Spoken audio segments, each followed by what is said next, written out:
बहुत सारे मरीज़ आते हैं हमारे क्लिनिक के अंदर और वो कहते हैं कि जी हमें ओलिगोस्पर्मिया है। ये ओलिगोस्पर्मिया क्या चीज़ होती है? ओलिगोस्पर्मिया का मतलब होता है आपका स्पर्म काउंट लो है, यानी कि जो आपका अगर रेफरेंस रेंज है उसके हिसाब से अगर स्पर्म काउंट स्पर्म जो है जो आपके सीमेन में आ रही है स्पर्म सेल्स वो अगर कम है, लेस देन 15 मिलियन है, इसका मतलब है कि आपको ओलिगोस्पर्मिया है। ओलिगोस्पर्मिया की बहुत सारी वजूहत होती हैं जो हम उसको आपको बाद में डिस्कस करेंगे, लेकिन इम्पॉर्टेंट थिंग ये है क्या ये ओलिगोस्पर्मिया आपकी इनफर्टिलिटी को अफेक्ट कर सकती है? बिल्कुल कर सकती है। बहुत सारे ऐसे लोग होते हैं जिनको ओलिगोस्पर्मिया होती है और उनकी इनफर्टिलिटी अफेक्टेड होती है, लेकिन ऐसा हर पेशेंट में नहीं होता। कुछ लोग ऐसे भी होते हैं जिनको ओलिगोस्पर्मिया होता है लेकिन उसके बावजूद उनकी फर्टिलिटी होती है, उनकी फर्टिलाइजेशन प्रोसेस होता है और उनके बच्चे होते हैं। उनको आमतौर पे जिन लोगों को ओलिगोस्पर्मिया होते हैं उनके सिम्टम्स क्या होते हैं? उसमें एक जो कॉमन चीज़ होती है उसके अंदर उनकी सेक्सुअल फंक्शन, यानी कि इनका डिक्रीज लिबिडो, यानी इनकी सेक्सुअल डिज़ायर जो होती है वो कम होती है। वो बाज़ वक़ात उनकी एरेक्टाइल डिसफंक्शन जो होती है उसको मेंटेन नहीं कर पाते उसके अंदर। बाज़ औक़ात उनकी अगर स्ट्रक्चर प्रॉब्लम होती है टेस्टिस वगैरह के अंदर या स्वेलिंग है जिसमें वेरिकोसील है, वो कॉमन चीज़ होती हैं। बाज़ औक़ात जो पेशेंट जो होते हैं उनको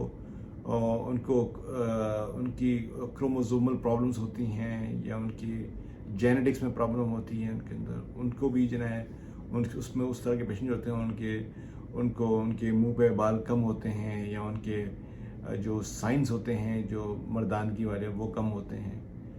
तो ये सिम्टम्स होते हैं ओलिगोस्पर्मिया के पेशेंट्स में ज़्यादा कॉमन होते हैं, यानी सेक्सुअल डिज़ायर कम है या उनकी जो पेन, टेस्टिकुलर पेन या स्वेलिंग है उसके अंदर, या उनके बॉडी के ऊपर बाल शाल जो होते हैं मर्दानगी वाली चीज़ें होती हैं वो कम होते हैं।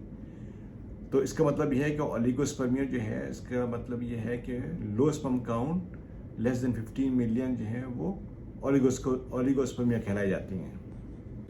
ओलिगोस्पर्मिया के अंदर हम आज सिर्फ डिस्कस करेंगे मेडिकल कॉजेज़, यानी वो मेडिकल कॉजेज़ क्या हैं जिसकी वजह से ओलिगोस्पर्मिया होती हैं। इसके अंदर एक तो जो बहुत कॉमन चीज़ होती है वो एक है वेरिकोसील, जो वेरिकोसील के नतीजे के अंदर पेशेंट्स को जो टेस्टिस में रगेज होती हैं, सूज जाती हैं, जिसका हम इलाज करते हैं वेरिकोसील में, एक तो कॉमन चीज़ होती है, उसकी वजह से भी एक बहुत कॉमन फैक्टर होता है। लेकिन अगर वेरिकोसील नहीं है तो और क्या चीज़ होती है? नंबर 1 उसके अंदर इन्फेक्शन, यानी कि बचपन के अंदर कोई मिजल्स इन्फेक्शंस हैं या कोई इनको रिसेंटली कोई इन्फेक्शन हुआ है जिसके अंदर एपिडाइडिमाइटिस हुआ है या ऑर्काइटिस हुआ है, इन्फ्लेमेशन टेस्टिस का हुआ है, तो उसमें आपके टेस्टिस के स्पर्म सेल्स आपके अफेक्टेड हो सकते हैं। बाज़ औक़ात वो पेशेंट्स होते हैं जिनको डायबिटीज़ होता है, जिनकी पैर सर्जरी होती है या जिनको स्पाइनल इंजरीज होती हैं, उनके अंदर क्या होता है स्पर्म्स जो उनकी सीमेन, उनकी स्पर्म बाहर निकालने की जो कुव्वत होती है वो कम होती है, बल्कि वो स्पर्म जो होता है बाहर निकलने के बजाय वो ब्लैडर में जाता है इसके अंदर, यानी रेट्रोग्रेड एजुकेशन होती है। इसका मतलब है कि डायबिटिक पेशेंट्स जो होते हैं उनके अंदर टेंडेंसी होती है ओलिगोस्पर्मिया की, ये इंपॉर्टेंट बात है इसके अंदर। इसके अलावा बाज़ औक़ात कोई ऑटो एंटीबॉडीज़ डेवलप हो जाती हैं जो स्पर्म सेल्स को अटैक करती हैं, उनको डेड करती हैं। बाज़ औक़ात ट्यूमर्स होती हैं जो मुख्तलिफ हार्मोन के ज़रिए टेस्टिस के स्पर्म सेल्स की प्रोडक्शन को रिड्यूस करती है। बहुत सारे ऐसे पेशेंट्स आ जाते हैं जनाब हमारे पास कि हमारा टेस्टिस जो है वो एब्डोमेन के अंदर है या वो ऊपर नहीं, वो टेस्टिस में नहीं आया, हमें ओलिगोस्पर्मिया है। ओलिगोस्पर्मिया तो होना ही है क्योंकि आपका टेस्टिस जो है वो नॉन फंक्शनिंग टेस्टिस है। तो ये भी बात आपने समझनी है कि जिन लोगों को टेस्टिस अनडिसेंडेड टेस्टिस होते हैं उनके अंदर चांसेस होते हैं, कैंसर के चांसेस बहुत ज़्यादा होते हैं, तो उनको अपना एनुअल हर साल अपने फॉलोअप अल्ट्रासाउंड स्कैनिंग या MRI स्कैनिंग या CT स्कैन करना चाहिए ताकि ये पता होना चाहिए कि कैंसर डेवलप ना हो रहा उसके अंदर। हार्मोनल इम्बैलेंस बहुत कॉमन चीज़ है। अब आपका दिमाग यहाँ पे है, यहाँ पे दिमाग के अंदर एक पिट्यूटरी ग्लैंड एंड हाइपोथैलेमस होता है और नीचे टेस्टिस होता है, इसका एक लिंक होता है इसके अंदर। तो अगर आपका पिट्यूटरी ग्लैंड जो है दिमाग के अंदर वो डेवलप ही नहीं हुआ है इसके अंदर, वहाँ से आपके हार्मोन्स जो निकल ही नहीं रहे, तो वो जब सिग्नल से नीचे नहीं जाएंगे तो स्पर्म सेल कैसे प्रोड्यूस होंगे इसके अंदर। बाज़ औक़ात आपकी जो स्ट्रक्चरल डिफेक्ट्स है, यानी कि आपके आपके टेस्टिस से जो स्पर्म सेल्स आना चाहिए, जो ट्यूब जो आती है उसमें ब्लॉकेज हो या वो ट्यूब वो पैदाइशी वो ट्यूब भी डेवलप नहीं हुई होगा। बाज़ औक़ात ऐसे भी होता है कि आपकी क्रोमोसोम्स के डिफेक्ट हो, उसके अंदर आपकी जेनेटिक्स का इशू हो। बाज़ औक़ात आपका ये भी होता है कि आपके सीलिएक डिजीज़ होती है, जिसके अंदर जिसके अंदर जिसके अंदर वो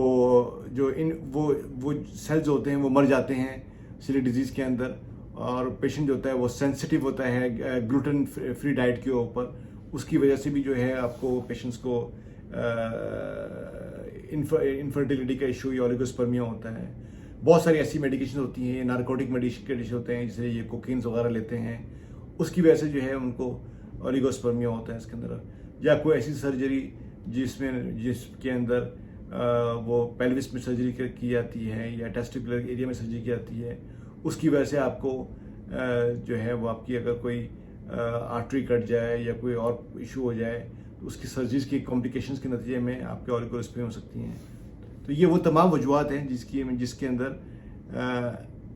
अंदर मेडिकल कॉजेज़ हैं जिसमें ओलिगोस्पर्मिया के चांसेस होते हैं मुख्तलिफ वजूहत की वजह से।